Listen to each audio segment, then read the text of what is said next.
Bismillahirrahmanirrahim. Assalamualaikum and a very good morning.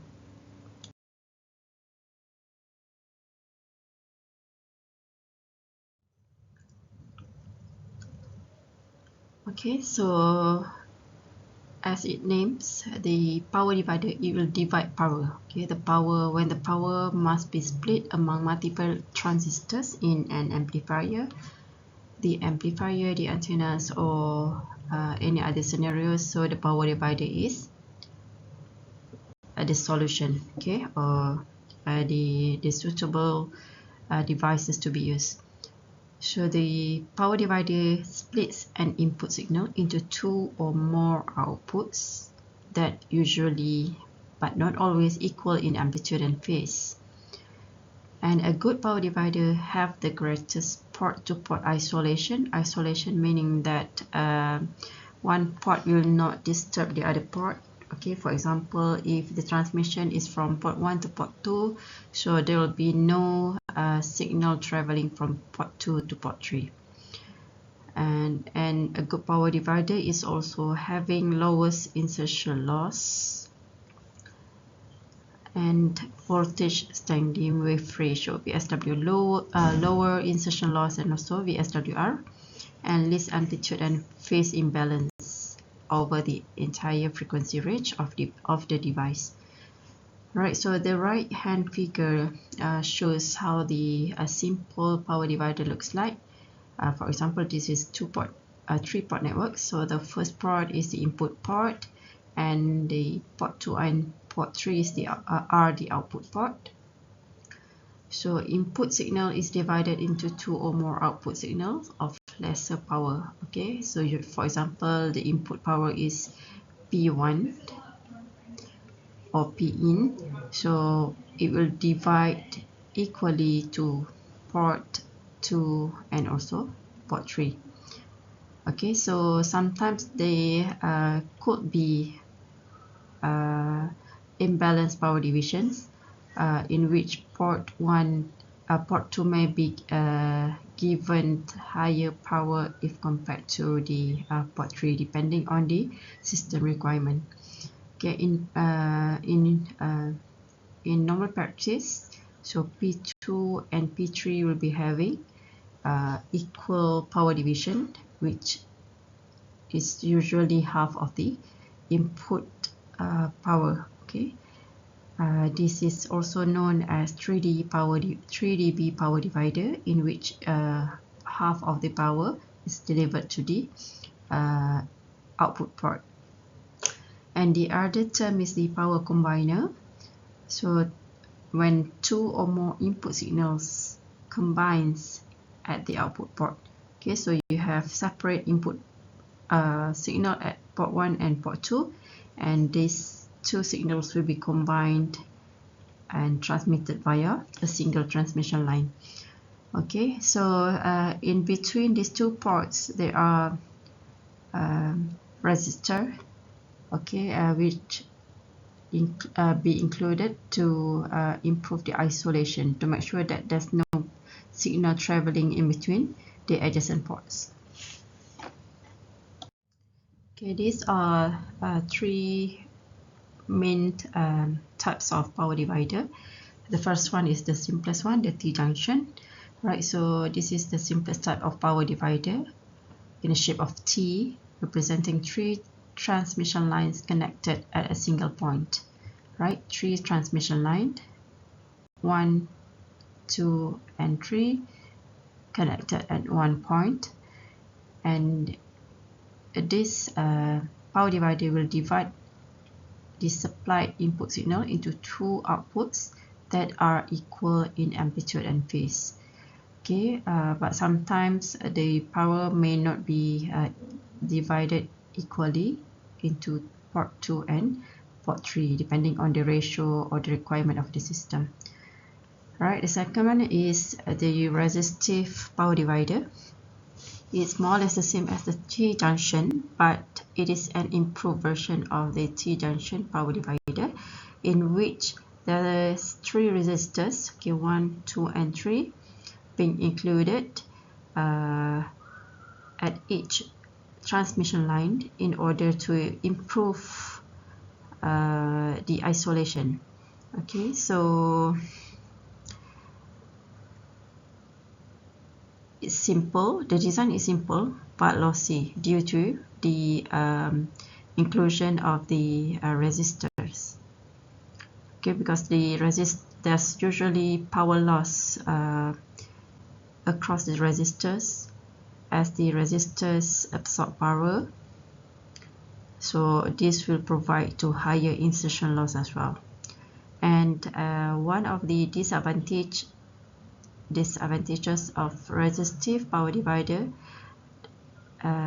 there's no port-to-port isolation. Okay, port-to-port isolation is not good for resistive power divider. And to improve further, there's an upgraded version of the T-junction power divider, which is called Wilkinson power divider, in which it consists of two quarter wavelength transmission line with a load resistor to provide isolation. Okay, it must be lambda/4 quarter wavelength of transmission line with load resistor to provide isolation. It's here inherently matched and reciprocal. You can remember the meaning of reciprocal when the matrix S is equivalent to its transpose. What is transpose? So when the first row become the first column and the second row become the second column, and etc. And if you compare the transfer version to the original S matrix, so it will be similar. Okay, but the one of the disadvantages of Wilkinson power divider is it is not lossless. Okay, that's lossy due to the additional element included into the design. And one of the advantages of Wilkinson power divider, it can be configured as N-way. Okay, more than 2 ports can be included in the design. Okay, let's look at the first one, the simplest power divider design, which is the T-junction. So it is a 3-port network. So the matrix will involve from S11 up to ST3. So if all the 3 ports are matched, so there's zero reflection at port 1, port 2, and port 3. Therefore, S11, S22, and S23 will be equal to 0. Okay, if each of these are matched, in which the ZL is equal to Z0, the characteristic impedance for each line. Okay, for example, port 2, you have one transmission line, and port 1 you have the characteristic impedance equal to Z0. For example, port 2 you have Z1, here you have Z3. So if the Z load at each port match to the impedance of individual transmission line, then the system is matched. Okay, normally a power divider or combiner is a reciprocal network device. Okay, if it is reciprocal, so forward and reverse transmission line are the same. So S11 will be equal to S21, S13 equal to S31, and S23 will be equal to S32. Okay, okay, so if the system, the T-junction network, is matched and reciprocal, therefore the S matrix, okay, this matrix can be further reduced to this. Since it is matched, so S11 equal to S22 equal to S23 equal to 0, and then S12 equal to S21, okay, since it is reciprocal. Okay, next is the lossless power divider. Alright, so in general, this junction can provide an unequal power division. As I mentioned earlier, the power may be divided equally to port 2 and port 3. However, it can also be used for unequal power division between the output ports. right? And if you look at this is the input port, port 1. Okay, so when there's a discontinuity, okay, on the transmission line, so it will induce or introduce fringing fields at the edge of the discontinuity structure, and then this will lead to stored energy, and it can be estimated by a lump susceptance given by JB. Okay, so in order for this divider to match to the input line, so the total impedance or the admittance must be equal to 1 over Z1 plus 1 over Z2 plus the susceptance must be equal to 1 over Z0. Or if Z1, Z2 plus the susceptance must be equal to the intrinsic impedance or the characteristic impedance of the transmission line. Okay, for lossy transmission line, okay, it is not lossless, so the JB will be included in the calculation. But for lossless transmission line, it is assumed that the susceptance value JB equal to 0. Therefore, the total admittance will be equal to 1 over Z0. However, in practice, the B is not negligible, okay, due to discontinuity and the stored energy on the susceptive components. Okay, so we need to use the matching network, okay, in order to cancel the susceptance. But this one can be is practical for narrow frequency range. Okay, let's look at an example. A lossless T junction. Okay, lossless, so we can assume that the JB equal to 0. Alright, power divider has a source impedance of 50 ohm, so source of 50 ohm. So we can assume that Z0 for the input transmission line is 50 ohm. And then the question asks you to find Z1 and Z2 so that the input power is divided in a ratio of 1 to 2. Okay, meaning that this power divider doesn't provide equal power division to port 1 and port 2. Okay, so this is the input port, and the output port is port 1 and port 2. Okay, so in order to get the Z1 and Z2, we only know the input impedance at the input line, Z0 equal to 50 ohm. So we need to consider the information that we have in terms of the power division. Alright, so the total power given P in, we know that the power divider will divide the power to the output port, port 1 and port 2. However, the port 1 and port 2 being given the total power with the ratio of 1 to 2. Okay, so one part will be given to port 1 and the other two parts will be given to port 2. So in other words, port 1 will be receiving 1/3 of the power from P in, while port 2 will be given 2/3 of the power, the input power from the input power. Okay, once you have this equation, so you know that the power, to calculate power, P in, for example, it is equal to V0 over 2 the RMS divided by Z0. Right, so V0 is the voltage across the port 1 transmission line. Alright, so same goes to port 2 and port 3. So P1, sorry, this is P in, so P1 is up here and P2 is there. So in which P1 will be depending on Z1 and P2 will be depending on Z2. Okay, once you have the P1 the equation for P in, P1 and P2. So you know that the relation between P1 and P2 as well to the P in. So then you can compare them. So you know P1 equal to V naught over 2 squared.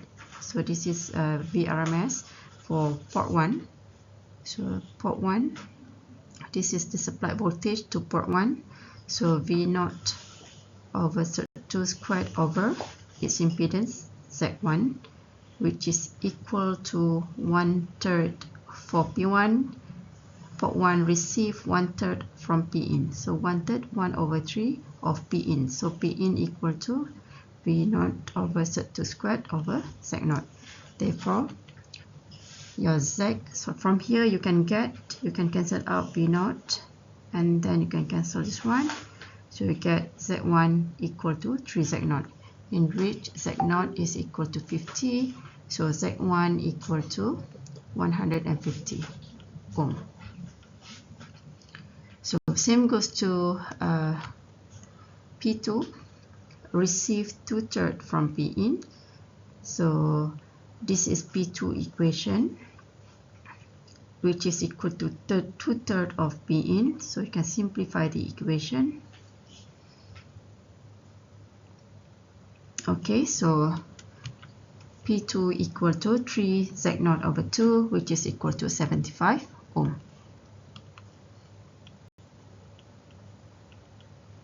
Okay, usually when the power is delivered equally to the first port and the second port, so usually the impedance will be the same. For example, Z1 150, Z2 will be also equal to 150.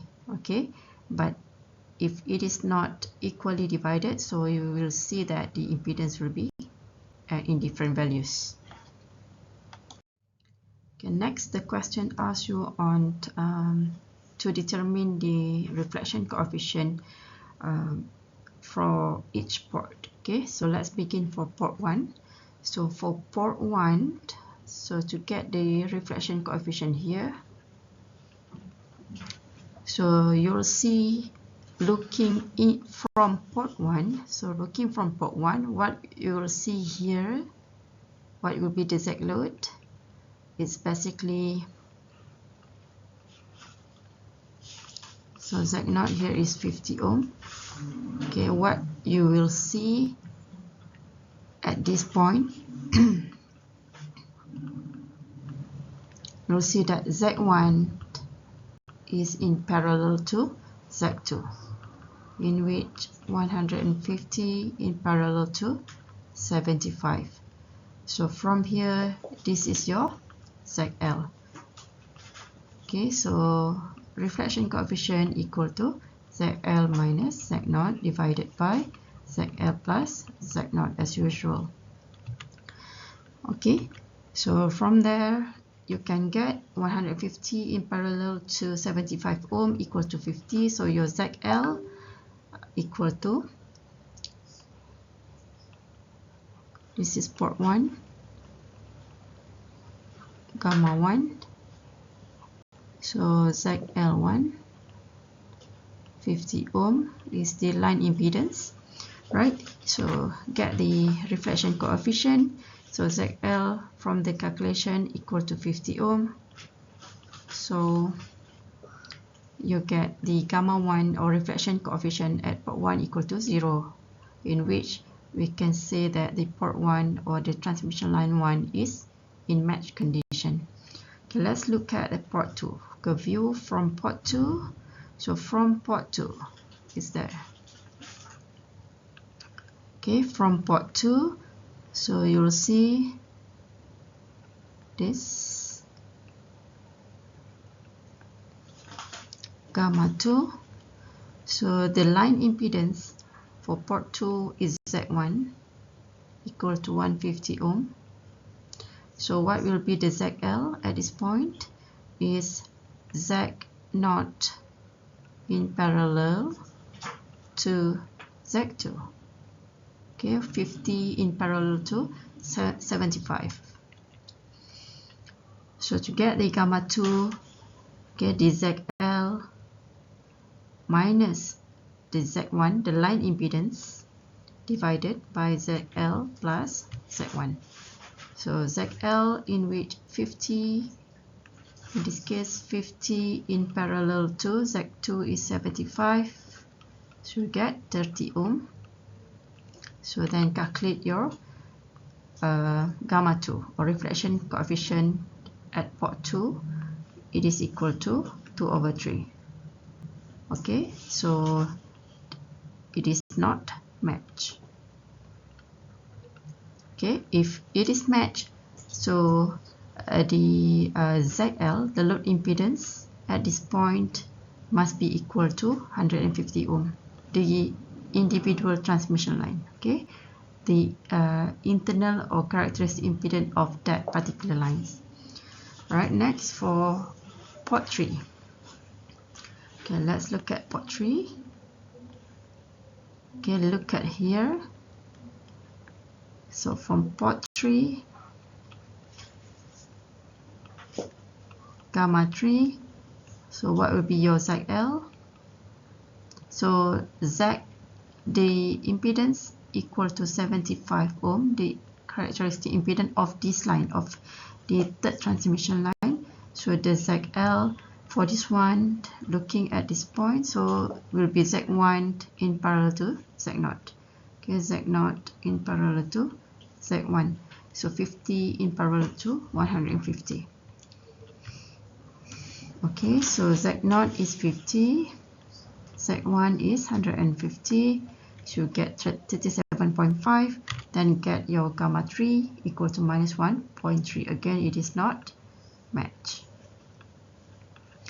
Okay, to get the system match, so you have to make sure that the ZL from each port equivalent to individual characteristic impedance of the lines, right? So then you can get the match system.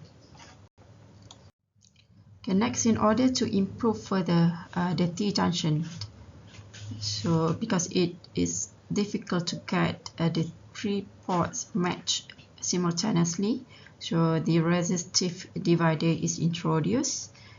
Okay, as mentioned here, the lossless, even the lossless T-junction divider suffers from the disadvantage of not being matched at all ports. Okay, so all ports cannot be matched simultaneously. So, and it does not provide isolation between the output ports, and it's difficult to achieve perfect isolation between the output port as well. So therefore, the resistive power divider is introduced, in which the junction is loaded by 3 resistors with a value of Z0/3 each, where all lines have the characteristic impedance of Z0. Okay, now the system is matched, so all lines will be having the same characteristic impedance of Z0. Okay, by introducing 3 resistors, for 1 resistor for each line, so 3 resistors for the whole network. So each of these resistors values of Z0/3. Okay, then the input impedance observed from the single transmission line, and also when you refer to the at each port of the transmission line, will be equal to Z0/3 plus 2Z0/3. For example, if you look at this point, Z1, okay, Z1 from here. So at this point, the Z load will be the ZL2, Z from port 2 in parallel to Z at port 3. So at this point, the Z load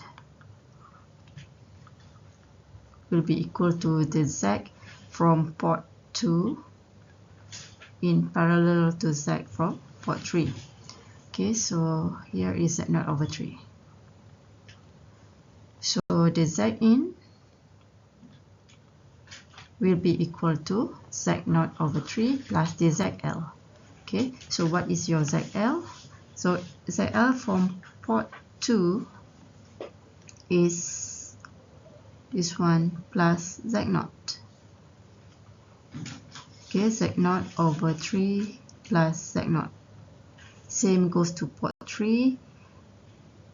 It is Z0 over 3 plus Z0. Oops.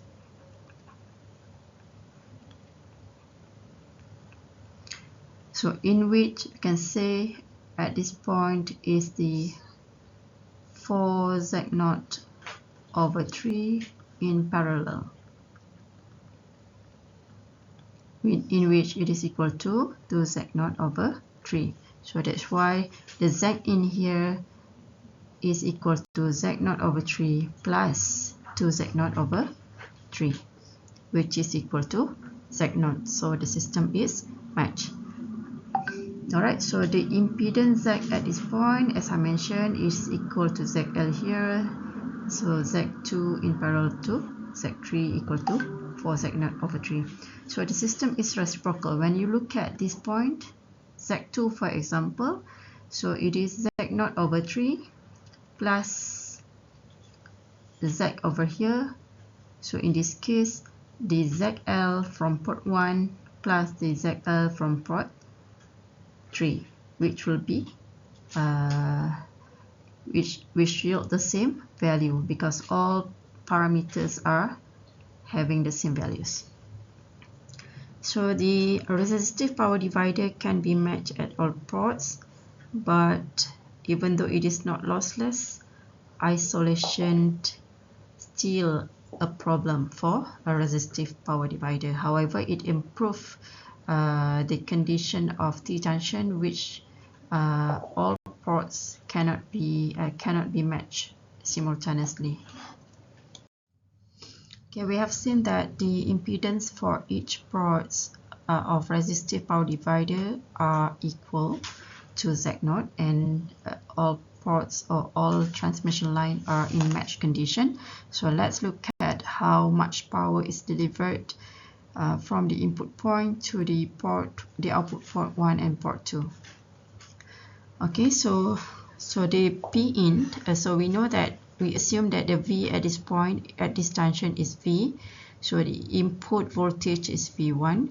So V at this junction is equal to, you can use power divider. So here is your ZL. So ZL equal to your Z from port 1 in parallel to port 2, Z2. Okay, so it's equal to 2Z0 over 3. Right, so in this case, V across this junction equal to V1 multiplied with the ZL divided by the total impedance. So you get V equal to 2 over 3 V1. Okay, if you look at the input, okay, the total power in is 100% supposedly. However, the one delivered at this point is only 2/3 of V1. So V1 is the total voltage at the input point. So the total received at this point is only 2/3. It is not 3 over 3. It's only 2/3, meaning that 1/3 of the power is there's losses. Okay, it means there's attenuation of the power across the resistor. Okay, now let's look at what happened to the power delivered to the output port. Okay, so what will be the power received at port 2 and port 3? So now the input at this junction is V. So this part can be simplified by this. So here is your Z0, and here is Z0 over 3. Okay, so what will be your V2 across here? Okay, so the supplied voltage is V. So again, you can use the power divider. V2 equal to V multiplied with Z naught, in this case at port 2, divided by the total impedance.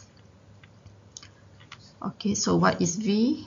So V from the earlier calculation equal to 2 over 3 V1.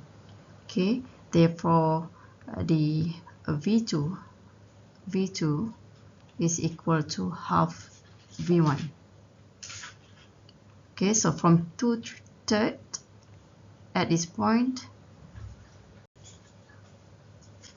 okay, and V1 supposedly 100%, and then another half being delivered to port 2, and it same goes to port 3.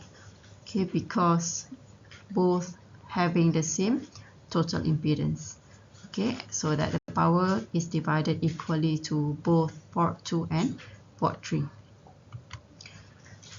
And so here you know that the power at the output port S12 S21 is equal to 0.5 or 1 over 2. So the S matrix can be listed as, so this is S11, so the system is matched, so S11 equal to S22 equal to S33 equal to 0, and S12 equal to S21 equal to 1 over 2.